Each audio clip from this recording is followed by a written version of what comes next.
હિંમતનગરના Vijapur road પર આવેલી KGN hotel પાસે નિર્દોષ રાહદારીઓ તથા વેપારીઓને ઈજા પહોંચાડી ખોટી ફરિયાદ દાખલ કરી સત્ય હકીકતને દબાવવા પ્રયત્ન કરવામાં આવેલ છે। તે બાબતે યોગ્ય તટસ્થ અને નિષ્પક્ષ તપાસ કરી ન્યાય અપાવવા શહેરના વોરા તથા મેમણ સમાજના બિરાદરોએ અધિક કલેક્ટરશ્રીને આવેદનપત્ર આપ્યું હતું। આ પ્રસંગે ખૂબ જ મોટી સંખ્યામાં વેપારીઓ તથા બિરાદરો ઉપસ્થિત રહ્યા હતા।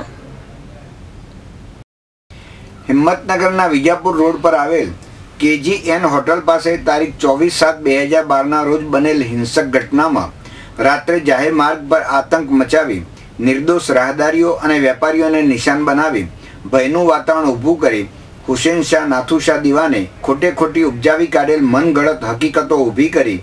વિવિધ કલમો સાથે મેમણ સમાજના અગ્રણી દાનવીર તથા સમાજમાં મોભાનું સ્થાન ધરાવતા ઇબ્રાહીમભાઈ S Kadiwala, જાવેદભાઈ S Kadiwala, રિયાઝભાઈ J Memon તથા અન્ય ઈસમો વિરુદ્ધ પોલીસ સ્ટેશનમાં ફરિયાદ નોંધાવેલ છે।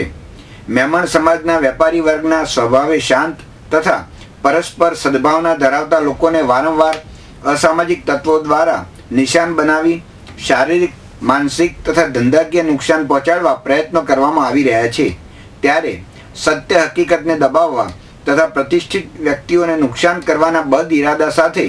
પોતાની રાજકીય વક વાપરી હુસેન શાહ દીવાને ગુનો દાખલ કરેલ છે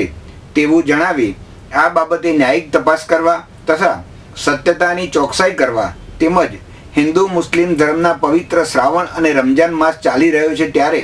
શહેરની શાંતિ જોખમાય નહીં તથા કોઈ અનિચ્છનીય ઘટના ન બને તે માટે પૂરતો પોલીસ બંદોબસ્ત ગોઠવવાની માગણી સાથે વોરા તથા મેમણ સમાજના બિરાદરોએ હજારોની સંખ્યામાં ઉપસ્થિત રહી રેલી સ્વરૂપે બહુમાળી ભવન પહોંચી અધિક કલેક્ટર શ્રી MJ ઠક્કરને આવેદનપત્ર આપ્યું હતું।